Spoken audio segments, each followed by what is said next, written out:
Big Short investor Michael Burry says that the Tesla boom is remarkably similar to the dot-com and housing bubbles. The hype around Tesla reminds Michael Burry of the dot-com bubble of the late 1990s and the housing bubble of the mid-2000s, he said in a tweet.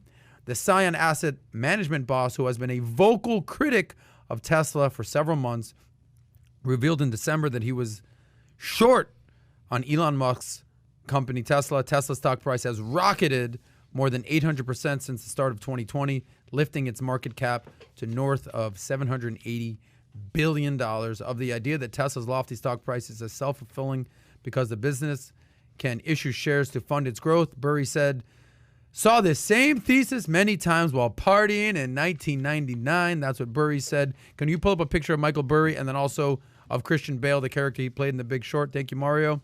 He says, Michael Burry says, the last Big Short got bigger and bigger and bigger too, he said in another tweet. Enjoy it while it lasts.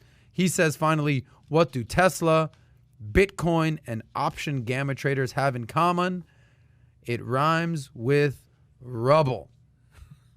Like Barney Rubble. That's Bubble.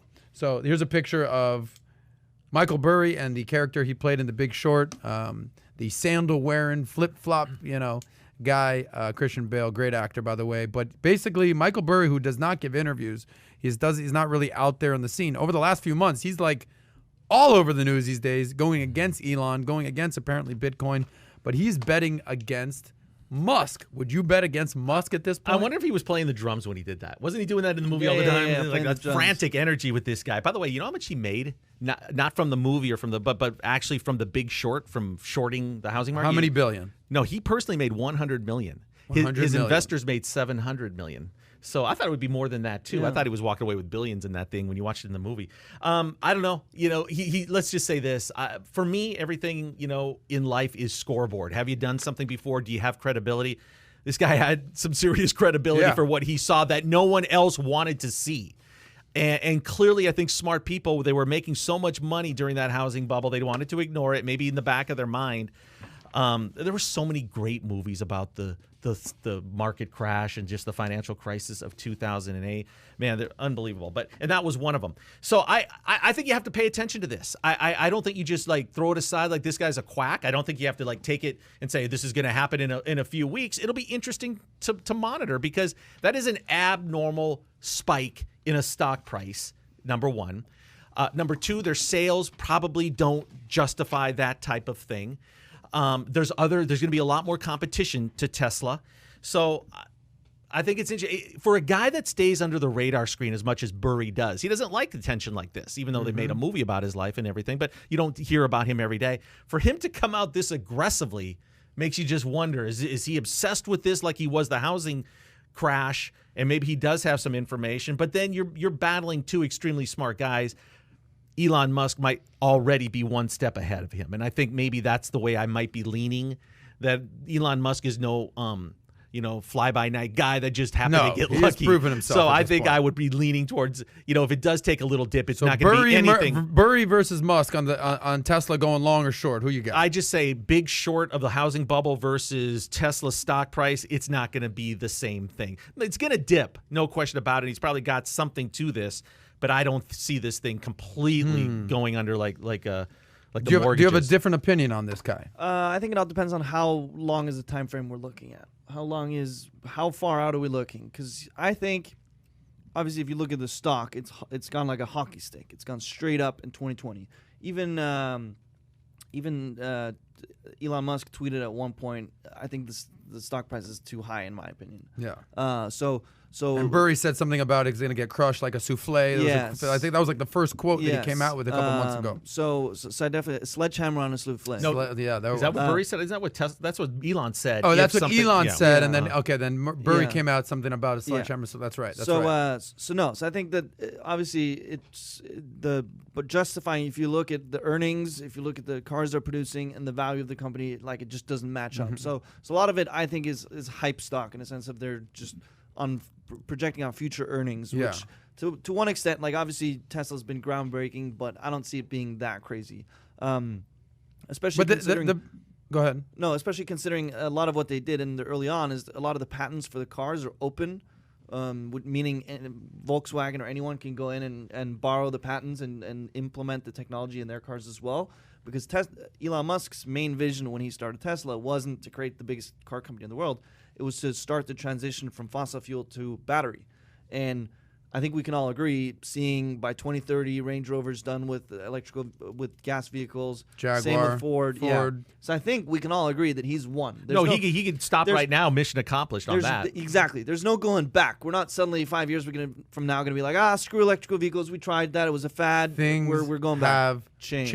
Exactly. Right. I mean, it's very powerful words right there. Just like we talked about with the synthetic beef. Just like we talked about the electric, and everything. So listen. Here's my 2 cents right here. In the 90s, what year were you born, bro? 98. 98. Ridiculous. I was graduating high school at that point. He wasn't even alive for the last dance of Michael Jordan. You weren't even alive. You weren't even alive the last time Michael Jordan history. won it. That's like us watching something on World War I when you're looking at the last dance. That's so ridiculous. Sad. I have an opinion on this, Adam. Hold on. Let me finish my point here, and then I'll switch it over to you. The dot-com bubble, if you had any company that just ended with .com, people were willing to give you millions and millions of dollars. Like anything. Ask Mark Cuban. Yeah. I mean, anything. .com. So it was a house of cards. Same with literally the housing market in 2008. There was just a lot of bad fake mortgages, unqualified, no asset, no income, all that nonsense.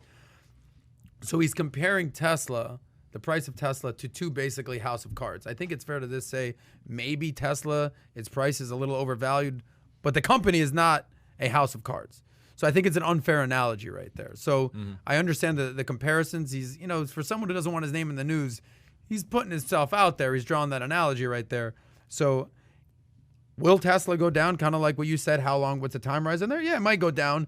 But the backbone of the company and the idea and the leader of the company clearly is on the right side. Let me ask you guys a question. Wrong. Or Mario, you do your point, and then I'll throw a question. Because my question is, what if Elon said, I want to put more time into SpaceX, into digging tunnels, and he stepped away from Tesla? What would that do to the stock price if he wasn't day to day and he backed off a little? I think that would be bigger than anything, probably. Yeah. Well, he's propping up a lot of companies just by tweeting stuff. So yeah, I mean, if he stepped down, kind of like how Gates stepped down. Bezos stepped down from Amazon. What would happen to the stock price at Tesla? Mario. No, somebody in the comments, and I lost it, so many comments on there, but I agree with Adam in this sense because there are very different scenarios. There are different companies in the sense, but the keywords for me are remarkably similar. But similar in terms of what he's seen in the economy, market. What's not similar to me is the individual. And I don't like to bet against a visionary. I wouldn't bet against an Elon because we've seen his character. And I'll never forget the quote I've heard of, if you want to test a man's character, give him power. Well, Elon Musk is sitting on some pretty big checks right now. He's sitting with a lot of power. Mm-hmm. What are we watching him do, right? So that's that part of it. The other part is, you're right, with the housing stuff, you had a lot of fraud. You had a lot of crappy leaders. You had some executives at the top that are just dirty, the kind of people that you don't want leading companies, and they destroy the market at that point. I agree. I do think Elon is kind of like that Tony Stark individual, so I wouldn't bet against Elon. You're saying to your other point, money doesn't change you. Money exposes who you really are. It enhances who you already are. Exactly. Yeah. Exactly. By the way, best movie to watch on the housing crash and just the whole 2008 financial meltdown is Margin Call. Have you ever seen that movie? The cast in that movie is so phenomenal. Demi Moore, Jeremy Irons, Kevin Spacey. Kevin Spacey. It is a phenomenal movie. Everybody, if you haven't seen that one, check that out. So if you enjoyed this little short segment from the podcast that we did, here's another short segment to watch. Or if you want to see the entire podcast, click over here. Take care, everybody. Bye-bye.